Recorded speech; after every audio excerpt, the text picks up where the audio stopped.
You are about to watch a Frontline Fatalities shoutcast, brought to you by the Frontline Network.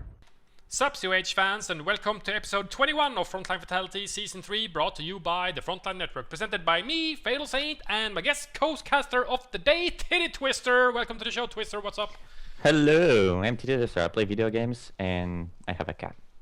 And a You dog. play video games and you have a cat. Yeah. Very, very interesting. So the cat plays video games with you as well, or? No, she tries to kill me every night Okay. under my bed. Sounds like a horrible cat. Mm-hmm. You might want to check that out maybe, or something. But today we have a game between yourself, the last woolly mammoth. What kind of a Smurf name is that? Against Shifty, which is DevM Smurfing as well. What is this? Smurf v Smurf Battle of the Year. DevM versus Titty Twister. Two of the highest top seeded players for the upcoming tournament. The SNF5 tournament, quality tournament, #1. Mm-hmm. So this is a bit of a warm-up to that, because this is actually recorded before that tournament, but this tournament is actually happening before this video comes out. So maybe you already have played DevM in the tournament before this video is released, which will be next Friday, which is a week from now actually. So you're playing the Soviets against DevM's Germans on Longriskaya, and you're starting south. I actually casted a game with Steven before today, which will have been released a few days ago when this video is released, and he also played Soviets on Longriskaya as south. And I asked him, do you think there's a big difference between starting south as Soviets compared to north on Longer? Yeah, there is. When you start north, your cutoff is really exposed, and if you want to get out of your base and defend it, you have to cross a red cover road, and you only have yellow cover. Whereas from the south position, you have that green cover wall, and your MG is covering half your cutoff. So it's way easier to defend the southern position than the northern one. Yeah, that base MG bunker, I've talked to a few players about this. It covers your cutoff in the south a little bit. Something that most people think that should probably be changed. Move it back a little bit. It shouldn't be covering the cutoff. Cover your entrance, sure, but not the points themselves. Yeah. They didn't do a really good job transplanting that map from Vico. Yeah, especially these two bunkers here, especially the one on the left on the southern base. But without further ado, we're at the 5-second mark. You ready to go, Twister? Yep. Let's unpause the game in 3, 2, 1, unpause. 6, 7, 8, 9, and 10. So, do you have a go? Did you know this was DevM? No, I didn't. I just knew that that was some guy I had already played. And Oh, really? And that he could do some good things. So I was just a little bit cautious. I didn't know it was DevM though. So, as you have played him before, I guess recently as well, did you know what you wanted to do? Did you know what kind of a tactic, what kind of a build order your opponent would be using in this game? And did that change the starting of the game now for you? I had no idea. I just wanted to go with strategy I saw on Siberian stream, which you will see shortly. And I was waiting for him to come to me. Okay, so what is the biggest fears right now from you? What is the most annoying German tactic, the most annoying German build order that you can face? The most annoying would be tier 1 unit spam, and especially grand spam, because if you want to go tier 2, your maximum will be too late for this map to protect your cutoff, so the German player can set up a bunker and switch sides. So what I'm used to do, what we found out works best with Daniel, my partner, is that you have to go for conscript Molotovs and be ready at all times to flank as soon as the German player will go for your cutoff. But you only have one chance, basically, to win the game. Okay, so the general ID would be 4 conscript Molotov and then into some form of a tech. Big difference between tier 1, tier 2. I've seen a little bit of tier 1 play still in the initial patches of Company of Heroes 2 retail. Tier 1 was like the go-to strategy, the go-to metagame for every Soviet player. Get the M3s, get the snipers. Lately, however, I see a lot of tier 2 stuff. Yeah, the tier 1, tier 4 build is, in my opinion, the strongest, and that's what I would like to do. But on this map, if you don't have your AT gun, you're gonna have a really hard time if the German player decides to rush for their tier 3, because you won't have enough fuel usually for Su-85 in time. Okay, so the first smaller engagement here around the right-hand side cutoff for you. Grens with Pios closing in as well against these conscripts. You are in heavy cover, but you are fairly outnumbered with a secondary Grenadier squad coming in as well. You got a conscript squad coming in, support, but what are you thinking right now? Just backpedal away and try to stall as long as possible while you're capping the center with another conscript squad? And I see you retreating your combat engineer squad as well after capping on the left-hand side of this map. Yeah, I just wanted to stall and waiting for my tier 2 to come up. And in the meantime, I tried to decap his own cutoff, as you can see. Oh yeah, I see you're moving very aggressively after just whiting the middle VP, then going straight for this cutoff. There is a Grenadier to greet you, however, and he will stop these decap attempts from you. At the same time, Conscript taking quite a lot of casualties outside of your base. You're forced to retreat that squad as well. But your tier 2 building is roughly 50% done almost already. What do you want to get out of your tier 2 building right now? I wanted to get a maximum as fast as possible. And if you notice, that conscript that fights on the German cutoff, even though it's not decapped, it's good at stalling at least 2 units. I'm preventing his reinforcement basically to come to my own cutoff. That wins me time. Yeah, Shifty now, or DevM, is moving his 2 Grenadier squads over to grab your cutoff, deconnecting you from the munitions and the fuel on the left-hand side, which you sorely need right now, with only an 11 munitions and a 7 fuel income. Without those territories connected, your your conscripts are forced off the German cutoff. It took him quite a while, however, and it did stall those Grenadiers out, and it did take quite a lot of health damage as well. So we have a flamethrower upgrade both from you and DevM on your builder units, your combat engineer and Pio. What do you think about the flamethrower nowadays? They're really good. People don't like to build them because they can get an exploding crit quite often. Though I like to build 2 engineers in my builds and go for 2 flamethrowers to avoid upgrading molotovs and get my tech way quicker, because molotovs actually cost 25 fuel, and that's like a minute of income, which is significant. Yeah, it does help you speed up your teching a little bit. 25 fuel isn't that much. It is still plausible to do so and still take up reasonably fast, I guess. But, you know, saving every little bit of fuel can really help you out-teching your opponent. And that's kind of what the Company of Heroes franchise is about. You gotta stay ahead of the manpower war and keep teching, never get out-teched. Yeah, the big difference though with Vico is that in Company of Heroes 2 the manpower war is not as important as staying on the field and keeping every single territory you can. Because here every territory gives all kinds of resources, fuel and munitions. Whereas in Vico you only had to hold like 2 territories, a half fuel and a high munitions point, and you were good. You only had to worry about your manpower. Yeah, strategic points in Company of Heroes 2 varies from Company of Heroes 1. Also, the population thing is obviously a big change as well. You always have a maximum of 100 population, whereas in Vico, if you had no territories, you couldn't sustain any form of an army whatsoever. Yeah, that's a big change, although it's not quite as noticeable as the income changes.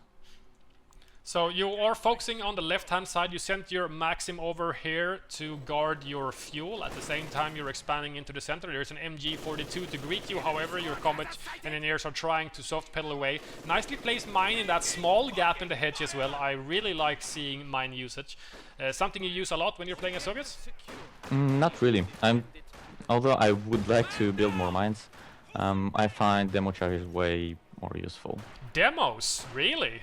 Yeah, demo charges. And the cool trick that you can do, you can place a demo charge and a mine underneath. So if you lose vision of your demo charge, it will still go off if a unit comes by, and it will kill it instantly. I'm fairly sure I've never seen anyone do anything like that in a replay that I have casted so far. I might have noticed it on a stream or something, but I've never really seen it in a replay that I have casted. We did have a rifle nade on the building at the high munitions point outside of your base. Did a whole lot of building damage as well. What do you think about buildings in Company of Heroes 2 in general? I find that, contrary to what people think, I find that they're not too strong against Smolar's fire.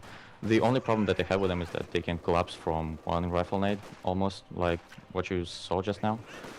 But against Smolar's fire, you just can bring flamers, and it opens up for new tactics that each player can do, stalling in buildings and avoiding combat to bring up tech instead of fighting all the time.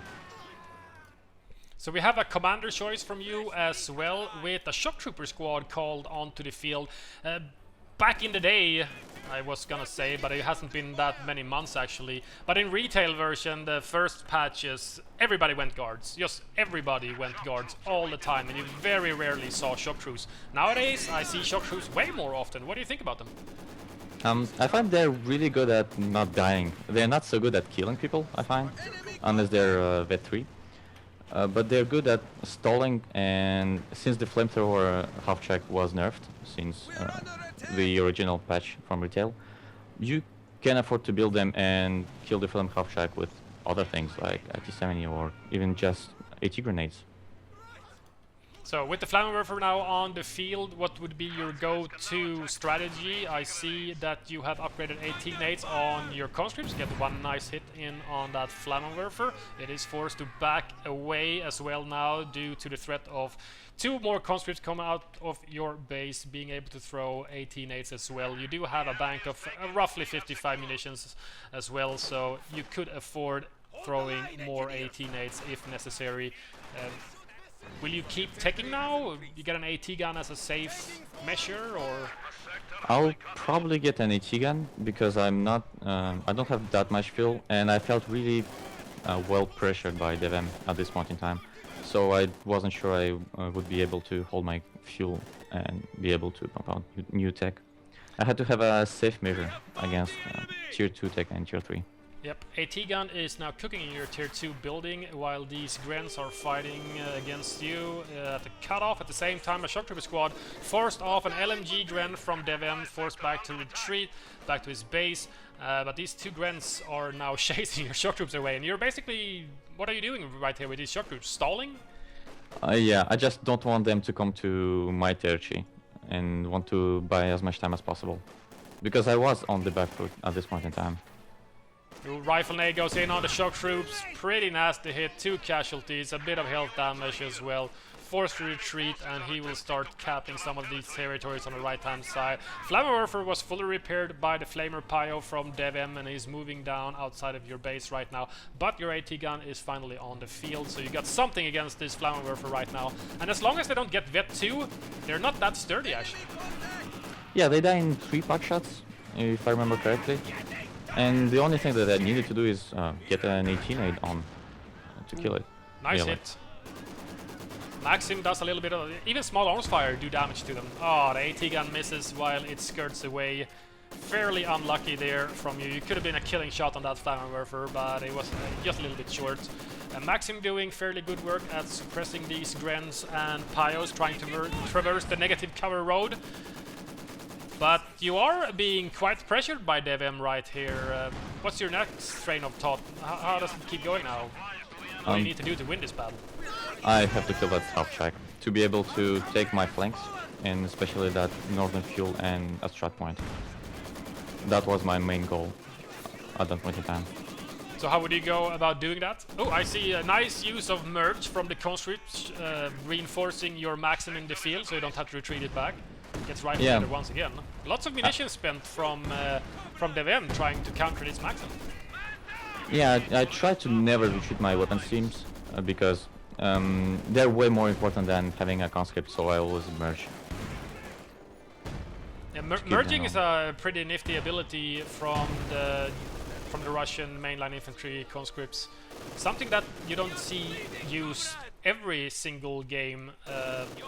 But now and then you see some players, some standout players actually using that ability. Something I think a lot of players could benefit from using more often. Yeah, if you're planning on using a heavy tier 2 strategy, I'm always going to conscript just because I can reinforce all my weapon teams on the field with them. So how would you go on about killing this Flammenwerfer right now? You want to slow it down with an 18 nade and then pursue it, or stay away from it for now? Well, I have a little trick that you're gonna see right now. I toss an AT nade and then I'll try to keep vision on it to attack ground it with the AT gun through the hedge. Oh, really?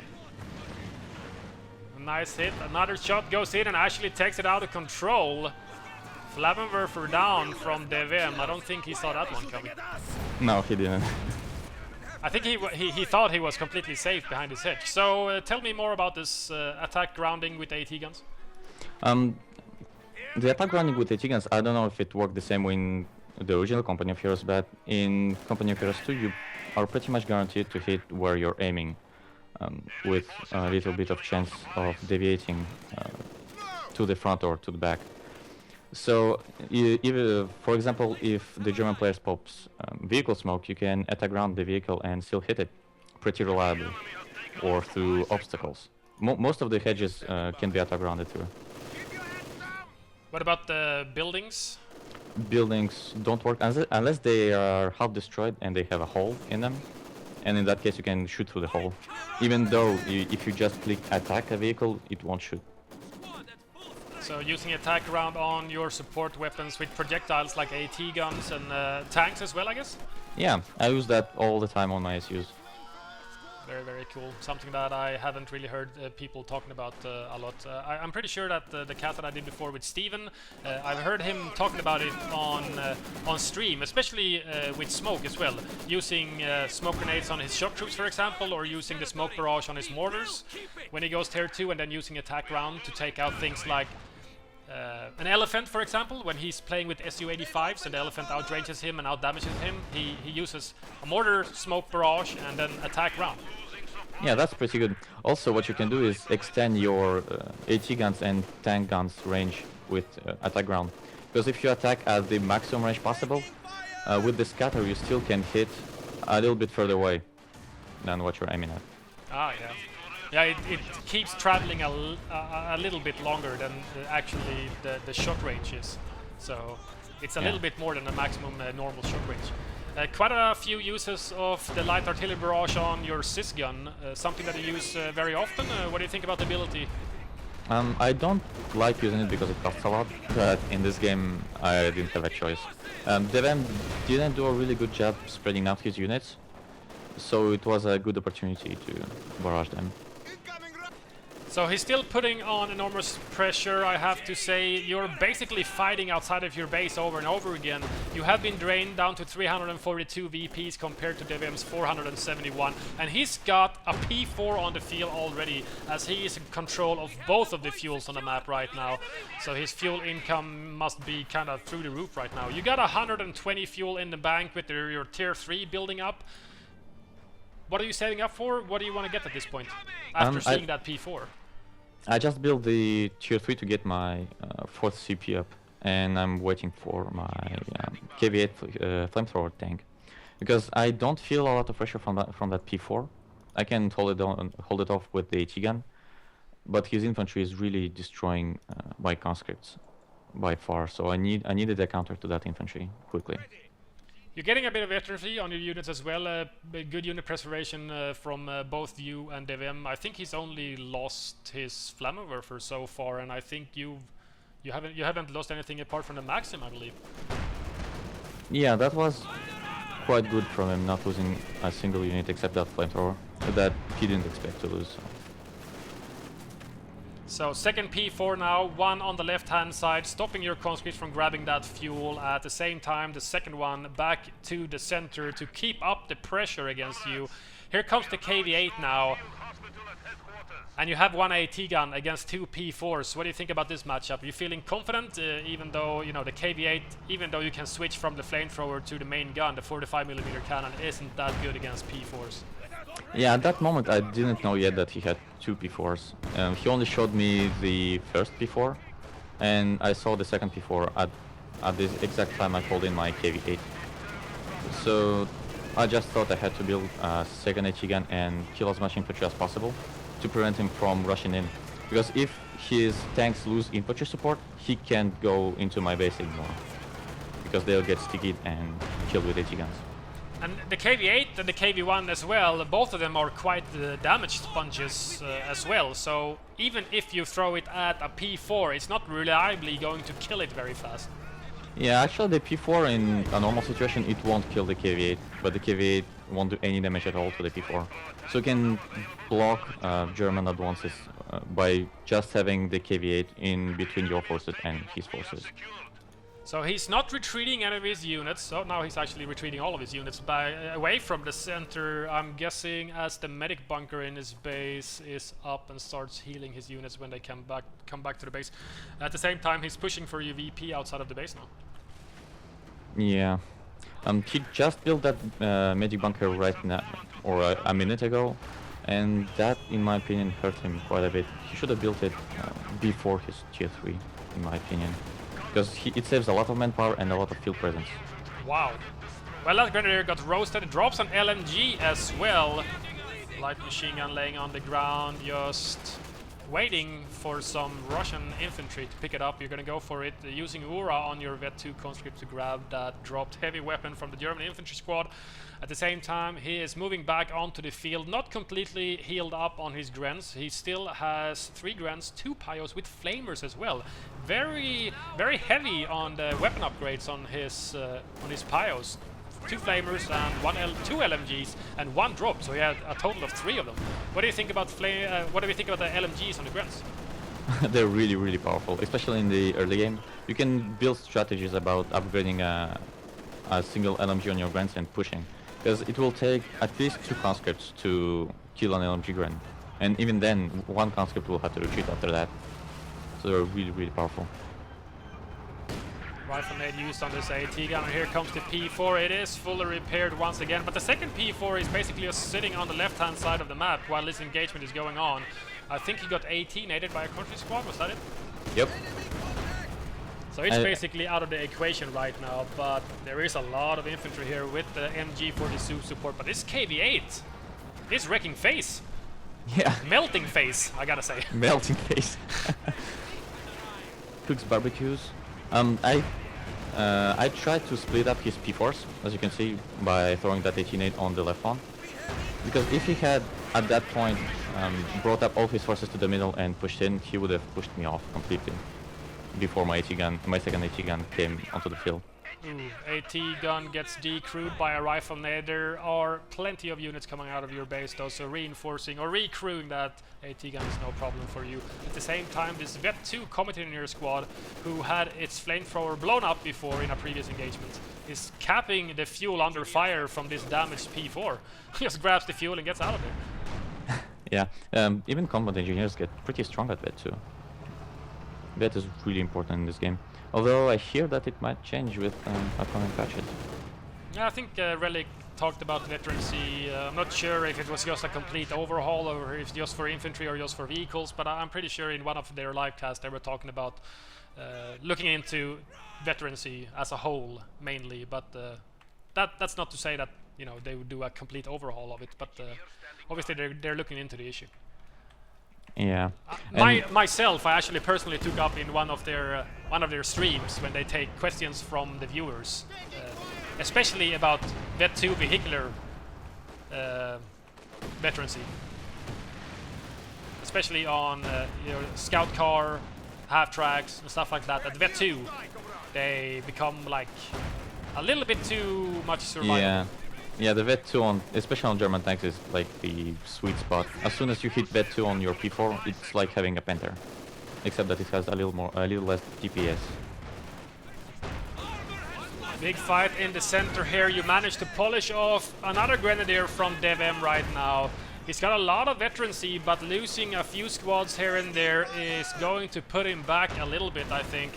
But he is still putting on enormous pressure. He's not letting you have any territories whatsoever without having to fight for it. Now he's grabbing the fuel on the left-hand side once again with his 2 Pios. He did fix up his P4 that had a damage enemy before and is moving that into the center as well. You do have the 2 Sis guns now. Nice artillery barrage on those Grens advancing, who almost kills the Vet 3 on retreat as well. I really like his move of building a pack, even though he already had 2 P4s and I only had 1 tank.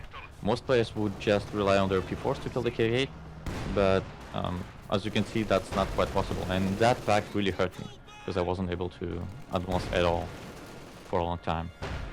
The KV-8 is pretty sluggish, pretty slow, so a stationary pack, even though if the KV-8 gets close enough, it's going to barbecue the crew instantly almost. But the problem with that on Longerskaya is, I guess, where he's fighting, it's very open. You don't really have anything to hide behind. Yeah, I can't really flank him. I only have to come through that middle point, and the pack is covering it all. So he's doing fairly good split pushes as well. He decapped this munitions point outside of your base. You got one of your sys guns and your shock trooper squad over there right now. P4 is getting repaired. Nice hit from the sys gun on it. Forces it back, and you will be able to reclaim this munitions point. At the same time, he's holding steady in the center with his pack, his MG, his P4, and now a Shrek'd up Panzer Grenadier squad. What do you think about Shreks? They're excellent. I don't know why people don't build them. I agree that they cost a lot. 120 munitions is a big amount, but they're really accurate, especially compared to their vehicle counterparts. If you stick one Shrek squad into a building, it can deny all armor from that area pretty easily by its own. And they do a lot of damage too. So both Shreks and LMGs are for you kinda, I wouldn't really say a no-brainer option, but you know, very good investments on your part, you'd say.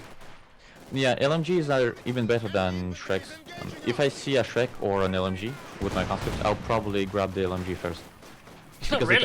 it allows your conscript to kill a lot of infantry. Whereas the Shrek, I don't know, in Vico you already have a lot of AT options, so it's not all that useful. Very interesting. Get the LMG, guys. You heard it here first. Grab the LMG first and leave the Shrek. Nice pushing power from DevM, now moving into your territories once again. His two Flamer Pyos doing fairly good. Vet 2 on one of the squads. At the same time, the Shrek'd up Panzer Grenadier squad is getting nuked by that sys gun, but he's most likely going to be able to move out of the way. Pack moves up along with it. The only thing that's actually left back is this MG42 just guarding the back fields. P4 gets a nice hit. Very brutal attack coming in from all fronts. One of the flamethrower Pyos explodes and dies in their own fire from the weaponry exploding themselves. P4 moves in, decrews one of the sys guns.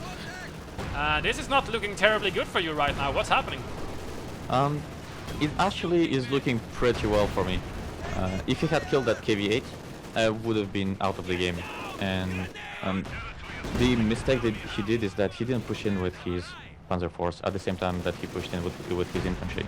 Right now all my AT guns are decrewed, and he could have been in my base basically by that time, but he didn't push early enough. Yeah, I guess one of the P4s are very damaged. He was going closer into the base, maybe trying to finish off some of the retreating units, but he thinks better of it and retreats away. But at the same time, he has one P4 which just got 18-ated. That was mint condition, completely undamaged, and without the AT gun support, yeah, he could have just rolled right into your base. Yeah, and now I Why do you think he was hesitant? He probably thought I would have more armor. That's my guess. Because I was able to build T-34s, but I hadn't decided if I wanted to wait out for an IS-2 or build a couple T-34s. And since that push, I decided I needed something to get back on the field. So there you see my T-34s. Yeah, first one on the field, second one already building as well, spent all of your fuel. So you were thinking about getting an IS-2 instead. What do you think about that main battle tank? It's really, really powerful. Wow. Sorry for interrupting you. Yeah. T-34 gets a frontal penetration on a retreating P4 and takes it out of action. That explodes, but there is a new P4 just constructed coming onto the field as well. There's always more P4s. There's always P4s, I guess, yeah. It's almost as if Germans built more T-34s than the opposite in real life. About the IS-2, it does a lot of damage each shot, but it takes a lot of time to reload. So what I find is good to do is poke in, take a shot, and get out of the battle. And sometimes you'll get whole squad wipes with it. That's, in my opinion, what he's really good for. It's very good. It kind of reminds me of the Pershing from Company of Heroes 1. And I think your T-34 just killed your own shock troop squad. Yeah, I think so. That wasn't good. It's okay, I didn't need them, right? You always need shock troops. Nah, shock troops, you know, it's PopCap, it's upkeep. It's upkeep and PopCap, yeah. Who needs them? Who needs them? I don't know. Let's get out of here. We don't need them. So what do you think about the matchup between T-34s and Panzer IVs? Panzer IVs being a bit more of an AT tank, and the T-34 being a bit more of an anti-infantry. Do you think that rolls well with Company of Heroes 2? Right now, as long as the P4 is not Vet2, it's fine. But as soon as the P4 hits Vet2, it's completely unbalanced, in my opinion. P4s tend to vet up quicker than T-34s, and you have an easier time keeping them alive with the Vet1 Blitz ability, compared to T-34s that die a lot and not even hitting Vet2. So that makes that matchup kind of unbalanced, in my opinion. Yeah, as we said before, Vet2 is the sweet spot, I guess. Yeah. When you start hitting Vet2 on your vehicles and infantry and stuff like that, they change quite drastically. Yeah, especially with that Blitz ability that you can use even with a damaged engine. I mean, in the hands of a good player, that P4 never dies unless it gets overrun. Yeah, or if you get an unlucky critical from something like an 18 you don't just get the damaged engine, you get a destroyed engine, or sometimes even during normal shots from AT guns and tanks, you can also get the engine criticals, and then maybe you can't get out of the way fast enough even by using Blitzkrieg. Your conscripts were just completely annihilated almost. P4s and rifle nades everywhere, and now you're finally trying to move out of your base a little bit. You're grabbing these two territories. You've been fighting over them for quite a long time during this game. You do have the fuel on the left hand side secure at least, but no sys guns anymore, and two T-34s against a newly produced pack and two P4s from DevM, and he even has Shreks on his Panzer Grenadiers, already Vet2 on them. Yeah, Panzer Grenadier Shreks vet up really quickly because they can do a lot of damage to tanks with even just one volley of Panzer Shreks. That makes them really tough. Even for the KV-8, you can just wipe them out in a couple of seconds. So they're good against all tanks. So the KV-8 was repaired a bit, but took a bit of a beating there, so it needs repair again. You have built an additional Combat Engineer squad, mainly for just repairing, I guess? Yeah, just repairing. Because I was planning... I mean, I knew that I had to make to do something because he still had 2 VPs and I was confined close to my base. So I had to push, and the best way to push is with armor and not with HE guns. So I wanted to build more tanks, and to fix them up you need more engineers. So there you go.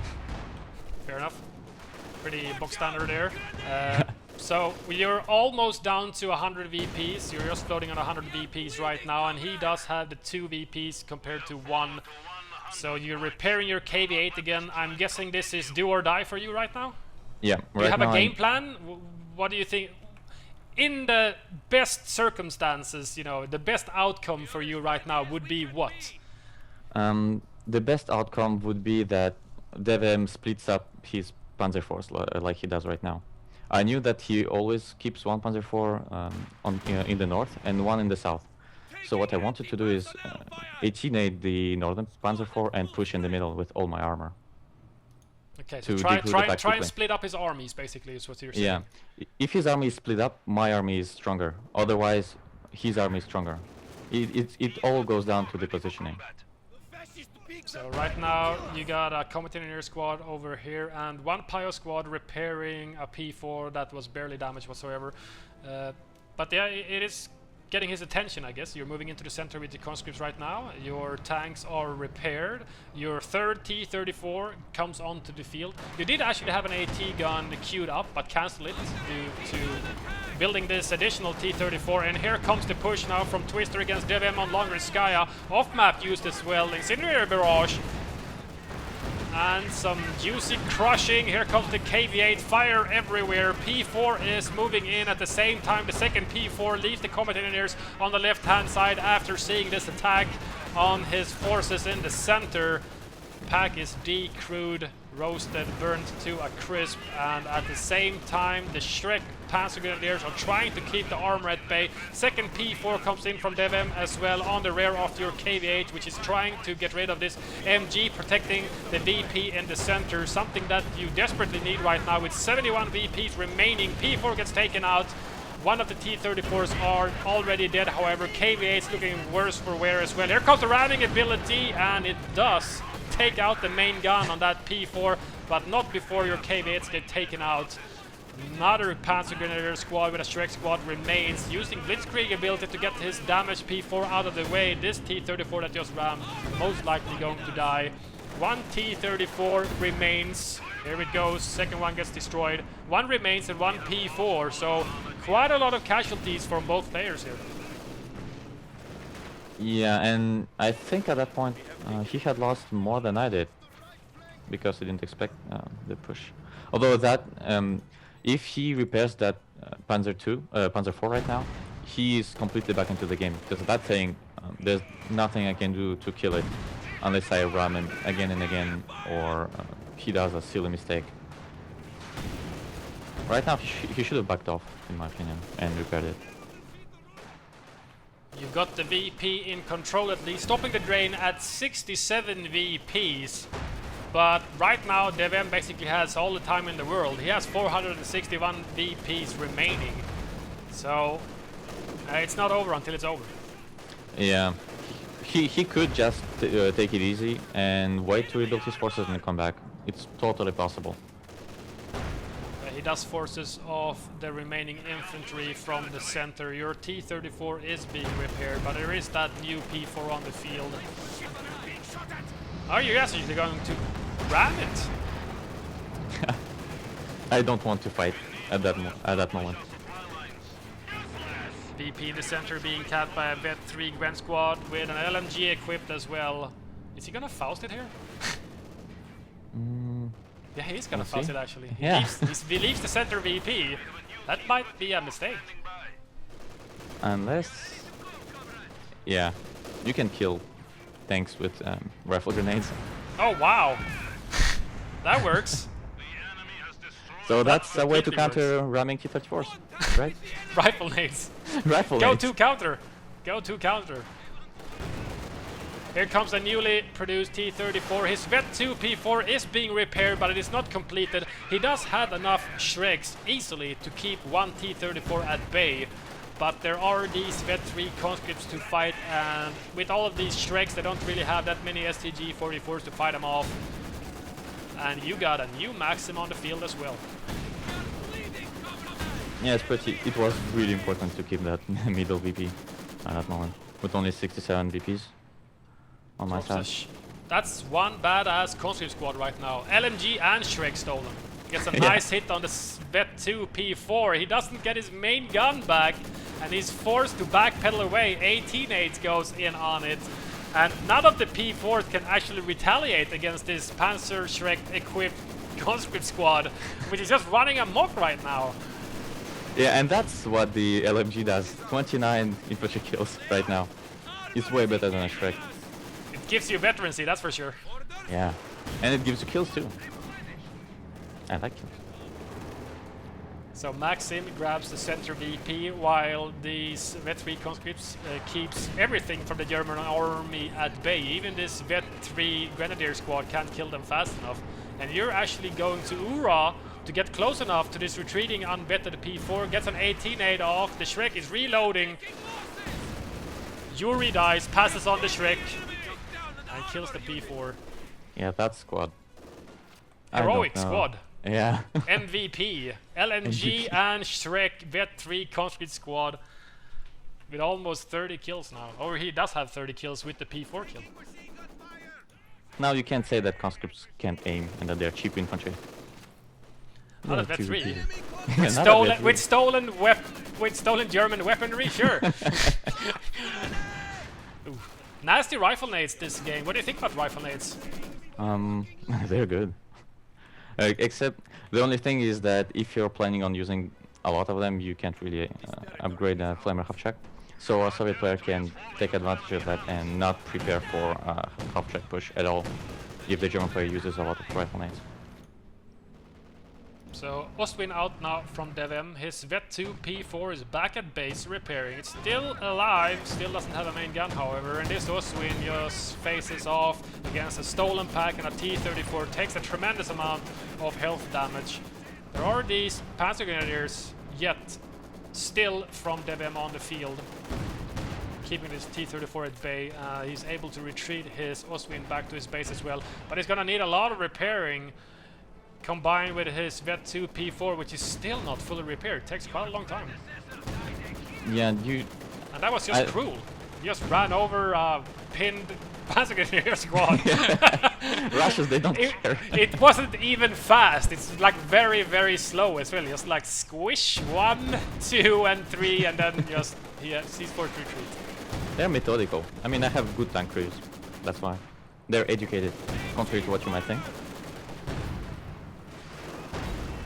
So here comes this Vet2 P4 now, but with a second T-34 and a stolen pack, you might be able to hold it at bay, even at Vet2. It is very good. You're gonna ram it once again, destroying that main gun and destroying the engine completely. Proper prey for that stolen pack right now. Yeah, I really don't like fighting Vet2 P4s. You can see it.